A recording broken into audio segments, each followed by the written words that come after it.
ભાગ્યશાળી હોય ને, નસીબ વાળા હોય, એના ઘરમાં કોઈ ટોકનારું હોય. નસીબ વાળા હોય એને ઘરમાં કોઈ આશીર્વાદ આપનારું હોય. નસીબ વાળા હોય એના ઘરમાં જો મોડા આવ્યા હોય તો કોઈ ચિંતા કરીને જાગનારું હોય. યુવાનીમાં ન ગમે, બંધન લાગે, પણ પ્રેમ અને સુરક્ષા આ બંને જોડાયેલા. આ બાળકોને કહીશ, મા બાપની ચિંતા એ તમારું બંધન નથી, એ તમારી સુરક્ષા છે. જો આ બંનેનો ભેદ તમે ન સમજી શકો, ઘણી વાર એમ થાય તમે ગમે તેટલું ભણ્યા, ડોક્ટર થયા, એન્જિનિયર થયા, ગમે તે થયા, પણ સ્વજનોના મન ન વાંચી શકો તો તમારા જેવું અભણા દુનિયામાં કોઈ નથી. સ્નેહીઓના દિલને ન સમજી શકો, તમારી ચિંતા કરનારા લોકોના પ્રેમને માન ન આપી શકો તો તમારી સમજણ શું કામ? કે જે તમારા લાગણી માટે આજે કોણ કોને કહેવા તૈયાર છે, કોણ કોનું સાંભળવા તૈયાર છે? છતાંય ખોટું લાગે તોય મા બાપ કહે, કારણ તમારી જોડે પ્રેમ, તમારી ચિંતા, અને એમના સ્નેહને આદર આપતા શીખો, રિસ્પેક્ટ કરતા શીખો, જે સાચા અર્થમાં તમને પ્રેમ કરે. અત્યારે એમ કહેવાય કે હવે અત્યારનો યુગ તો એવો મોડર્ન છે કે બસ તો બાળકો મોટા થાય એટલે ફ્રેન્ડ બનાવી લેવા, મિત્ર બનાવી લેવા. પણ હું ખાસ યુવાનોને કહીશ, મા બાપને મિત્ર ન બનાવો.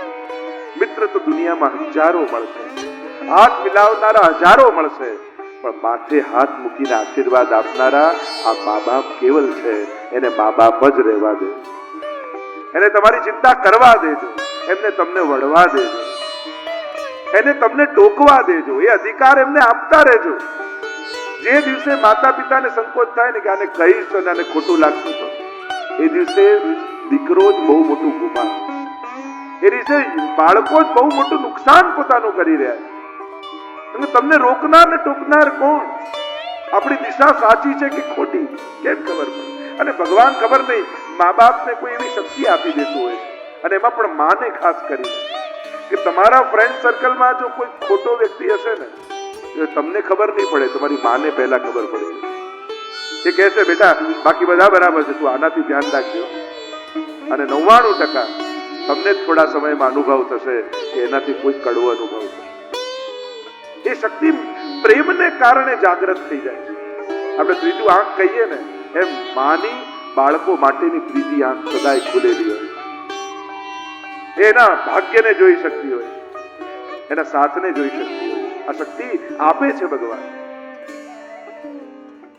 કોઈ રોકનારું રહ્યું નહીં, એટલે પાપ માટે તો છૂટ મળી ગઈ ધુંધકારી. જો આપણે પુણ્યશાળી એટલા માટે જ છીએ કે આપણે પાપ નથી કર્યા. અને ખરેખર કહેજો, પાપ નહોતા કરવા, આપણને પાપ કરવાના મોકા ન મળ્યા એટલે આપણે સારા. આપણી અંદર પાપ કરવાની હિંમત નહોતી એટલે આપણે સારા. આપણને સમાજની શરમ હતી એટલે પાપ ન કર્યા એટલે આપણે સારા. ખરેખર આપણે સંકલ્પથી સારા છીએ કે મજબૂરીમાં સારા બનેલા? વિચાર તો કરો. મજબૂરીથી સારા છીએ કે સંકલ્પથી સારા? આપણે ભલે બીજાની નિંદા કરીએ, પણ આપણને મોકો મળ્યો હોત તો આપણે છોડ્યું હોત? આપણે લઈ લે, આપણે છુપાવી દે. આપણામાં હિંમત નહોતી, આપણને બીક હતી. કરવું તો ખરા.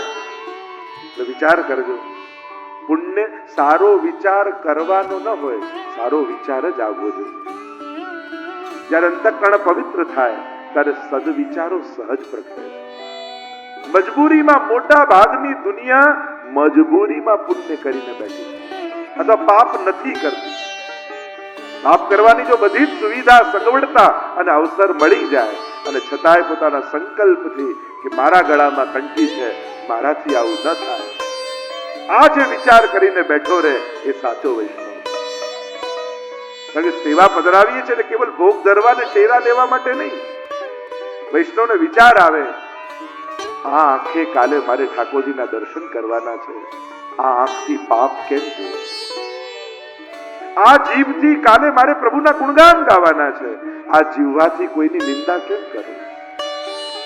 આ જ પગથી દોડીને મારે ઠાકોરજી માટે દોડવાનું છે, પછી આ પગને એવી જગ્યાએ કેમ લઈ જવાય જેઓ કાલે મને ઠાકોરજીથી નજર મેળવતા શરમ આવે? એ વિચાર કરીને વૈષ્ણવ જીવે છે. આજનો આખો દિવસ મારો એવો જાય કે ક્યારેક કાલે મંગળા કરાવું ને તો મને જોઈને ઠાકોરજી પણ ખુશ થાય. નજરથી નજર મિલાવીને હું પ્રભુ સાથે વાત કરી શકું, એ રીતે મારું જીવન જાય. આ વૈષ્ણવી વિચારધારા. પ્રભુ પધરાવવા એટલે કેવલ ભોગ ધરવા માટે નથી પધરાવતા, પોતાના જીવનને સંયમ માટે પ્રભુને પધરાવી, પોતે ભક્ત બનવા માટે પ્રભુને પધરાવી. એક ભક્ત બનીને હું જીવી શકું અને મને ચકાસનારો મારો પરમાત્મા મારા ઘરે પધરાવું, એ મને જોતો રહે. તો ભગવાન ક્યારે દેખાય એના માટે તો આપણે બધાએ દોડાદોડ કરી. મંદિરમાં કલાકો લાઈનમાં ઉભા રહી, ભગવાન પ્રભુના દર્શન થઈ જાય, દેખાઈ જાય. ભગવાન દેખાય એની ચિંતા કરીએ છીએ, પણ ભગવાન દેખી રહ્યો છે એની ચિંતા આપણે નથી કરતા. એ પ્રતિપલ મને જોઈ રહ્યો છે એનો વિચાર પહેલા કરો, પછી બીજો વિચાર કરજો કે ક્યારે મને દેખાય. લોકો એના માટે દેખાય તો માનું, દેખાય તો માનું, પણ પહેલા દેખી રહ્યો છે એનો તો વિચાર કર. એ તને સતત જુએ અને એ ચિંતન વૈષ્ણવનું હોય. દૂધકારીને કોઈ રોકનારું ન રહે, અને જેને કોઈ રોકનારું ન હોય, ટોકનારું ન હોય, એનું જીવન વધારે ખતરામાં છે. જેને પ્રતિબંધો છે પાપ કરવામાં, એ કદાચ મનથી નહીં તો શર્મથી પણ રોકાઈ જશે. કારણ કે મનથી કરેલા પાપ કલયુગમાં ગણાતા નથી જ્યાં સુધી તમે આચરણ ન કરો. આચરણ કરો ત્યારે કર્મ થાય, ત્યાં સુધી તો વિચાર છે, અને વિચારોનું ફળ નથી, આચરણનું ફળ હોય. મનમાં તો સારા અને ખોટા વિચારો ચાલ્યા કરે. કલયુગનો ફરક એ, અહીંયા સારું વિચારો ને તો એનું ફળ મળે, ખરાબ વિચારો તો એ ભોગવવાના પડે. ખરાબ કરો ત્યારે જ ભોગવવું પડે, પણ સારું વિચારો ને તોય થઈ જાય. અને એનું પ્રમાણ શું? આપણી માનેલી માનતા. લોકો માનતા માને ને કે જો આ કાર્ય થઈ જાય તો હે ગિરિરાજ બાવા તારો 56 ભોગ કરીશ, હે શ્રીનાથજી બાવા તારો 56 ભોગ કરીશ, હે ગિરિરાજ બાવા તને દૂધ ચડાવ્યું. હજી તમે દૂધ ચડાવ્યું નથી, હજી તમે 56 ભોગ કર્યો નથી, ખાલી વિચાર્યું છે, તો એનું ફળ શું મળે? તમારું કામ થઈ જાય.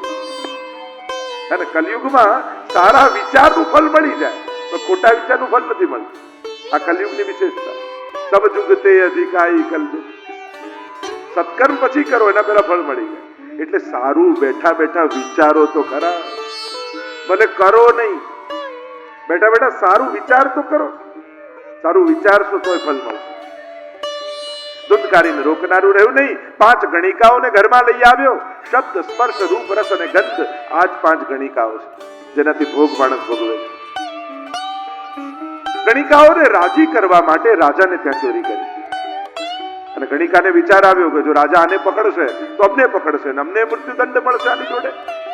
અરે અમે મરીએ એના કરતા આને ન મારી નાખીએ.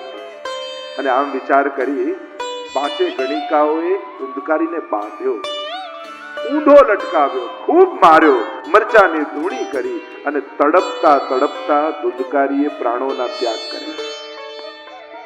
અને પ્રેત બન્યો દૂધકારી, એમ કહેવાય. જ્યારે શરીર ન મળે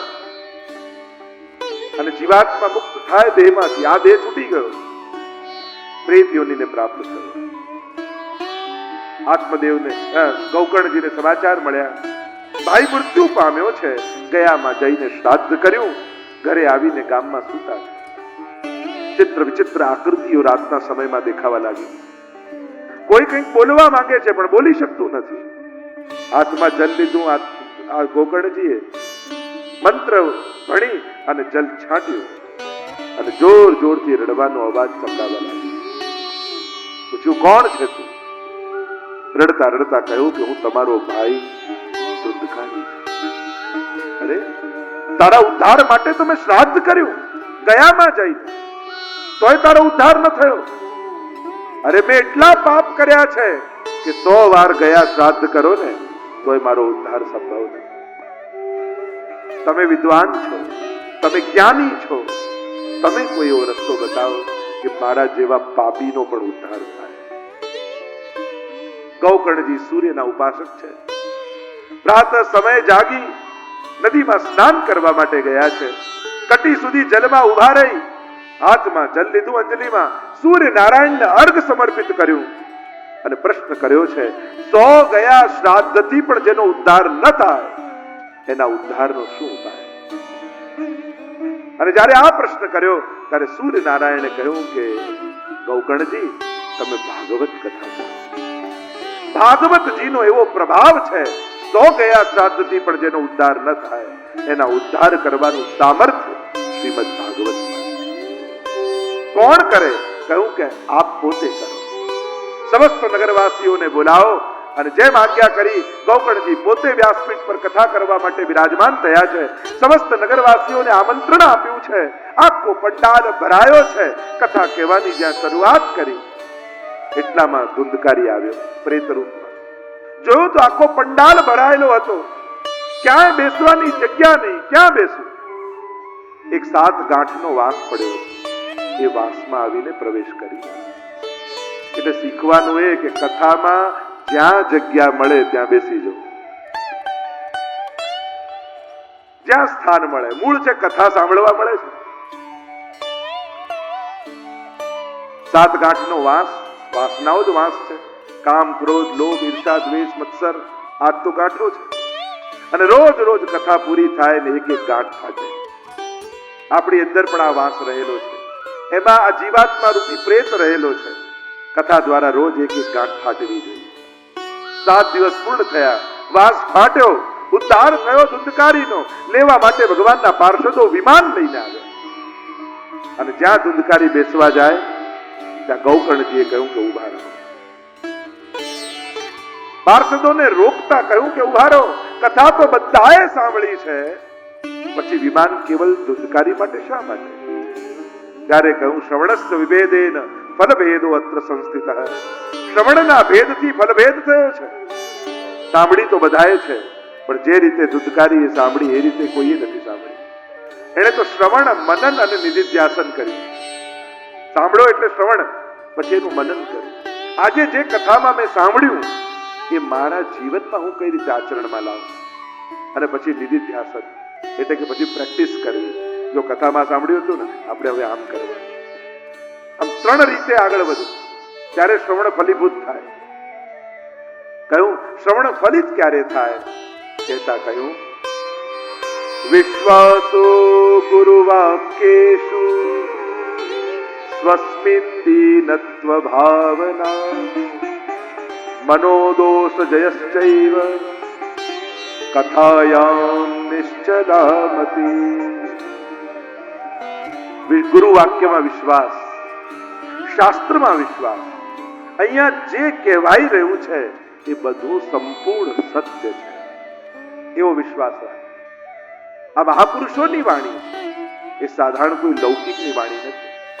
આ ગ્રંથો તમને કઈ વિજ્ઞાન ને ભૂગોળ ને ખગોળ ભણાવવા માટેના નથી. આ ગ્રંથો તમને સંસાર ભૂલવી અને ભગવાનમાં પ્રેમ જગાડવા માટેના. અને એટલા માટે ગ્રંથોમાં વિજ્ઞાન, ખગોળ, ભૂગોળ, ઇતિહાસ નહીં ગોતવા, કારણ કે આ શીખવાડવા માટે આ છે જ નહીં. જેનો જે વિષયનો ગ્રંથ હોય એ બુદ્ધિ એને વાંચો. વિજ્ઞાનનો હોય તો વૈજ્ઞાનિક બુદ્ધિ રાખો. પછી ત્યાં એ પ્રશ્ન નહીં કરવાનો કે આ ડિસેક્શન કરવાની શું જરૂર છે, ફૂલની તો સુગંધ લેવી જોઈએ, એમાં તો આનંદ છે. અરે આ સુગંધ લેવાનો ગ્રંથ નથી, આ વિજ્ઞાન છે. આમાં ડિસેક્શન કરવું પડે, કારણ કે આની અંદર શું છે એ જોવા માટે આ છે. એમ કોઈ કવિતાનો ગ્રંથ હોય જેમાં કાવ્ય હોય, એમાં કાવ્ય બુદ્ધિ રખાય, કવિ બુદ્ધિ રખાય. એમાં પછી કવિતામાં વર્ણન આવ્યું હોય કે લાવ આવું ડ્રોઈંગ કરું કે ચંદ્રમા જેવું મુખ છે ને પોપટ જેવી નાસિકા છે ને બિંબાબળ જેવા અધર છે, હવે આવું પેઇન્ટિંગ કરો તો કાર્ટૂન બને. કાર્ટૂન બને. એમાં તો ઉપમા દ્વારા અનુમાન કરવાનું હોય, એના સૌંદર્યનો આભાસ કરવાનો હોય કે આવું સૌંદર્ય છે, અનુમાન કરી લેવાનું, કારણ કે કાવ્ય છે. એમ જ આ ધર્મ અને અધ્યાત્મનો ગ્રંથ છે. અને આધ્યાત્મિક ગ્રંથોમાં આધ્યાત્મિક બુદ્ધિ ઉપયોગ કરવી પડે, જેથી ચિત્તમાં અધ્યાત્મ સ્થિત થાય. આવા વાર્તા પ્રસંગો દ્વારા, અનેક કથાઓ દ્વારા તમને એવી યાત્રા કરાવવામાં આવે છે કે યાત્રામાં જતા જતા તમારું લૌકિક ધીમે ધીમે ભૂલાતા ભૂલાતા તમારા ભગવાનમાં પરમ પ્રેમ પ્રગટી જાય. ધીરે ધીરે ધીરે ધીરે અનેક કથાઓ દ્વારા તમને કદાચ એ કથામાં તમે એમ થાય કે આવું થાય, આવું હોય, ત્યારે એ બુદ્ધિના પ્રયોગ એમાં એ કાઢવાના નથી. આમાં વિજ્ઞાન ગોતવાનું નથી, આમાં ખગોળ, ભૂગોળ, ઇતિહાસ ગોતવા, બધાનું વર્ણન છે. પણ આપણે તો આપણી બુદ્ધિને નિવૃત્ત તરસઈ રૂપકી માના, તૃષ્ણાઓ સમાપ્ત બુદ્ધિની કરવાની અને એના આમાં પ્રયોગો છે જેથી ભગવત બુદ્ધિ જાગૃત થાય. ઋષિ મુનિઓનો આ એક પ્રકાર છે. વિશ્વાસો ગુરુ વાક્ય, ગુરુ વાક્યમાં વિશ્વાસ. વાર્તા પ્રસંગમાં નથી આવતું, પેલો વૈષ્ણવ ગાદી ઉપર ચડવા લાગ્યો ગુસાઈજીને પૂછવા માટે, મારા ઠાકોરજીનું નામ શું છે? ગુસાઈજી કહ્યું, પરે પરે દૂર રે. અને પેલાને કહ્યું કે મારા ઠાકોરજીનું નામ મને મળી ગયું, પરે. હવે તો કુવાની પાર પણ બે પાતલ કરે ને પછી કે પરે તું પહેલા આવ, ભોગ લગાવ, પછી હું ભોજન લઈશ, પછી મહાપ્રસાદ લઈશ. તો પરેનો અર્થ થાય દૂર જા. પણ એ નામથી ઠાકોરજી નજીક આવી ગયા, કારણ ગુસાઈજીના મુખમાંથી નીકળેલા શબ્દ ઉપર વિશ્વાસ હતો. વિશ્વાસો ગુરુ વાક્ય સ્વસ્મિન દીનત્વ ભાવના, દૈન્ય ભાવનાથી કથા સાંભળવી. હું આટલો મોટો વ્યક્તિ, હું આટલો ભણેલો, હું આ બધું ભૂલી હું એક સાધારણ જીવ છું, ભગવાનનો દાસ છું અને ઠાકોરજીની કૃપાથી મને ભગવત કથા શ્રવણનો એક અવસર મળ્યો છે. એવા દૈન્ય ભાવનાથી કથામાં બેસશો તો કથા તમારામાં બેસી જશે. લૌકિક કોઈ પણ પ્રકારના મદ મનમાં કથા શ્રવણ સમય રાખવાના. તસ્મિન દીનત્વ ભાવના મનોદોષ જશ્ચૈવ, મનના વિકારોને જીતીને કથા સાંભળવી.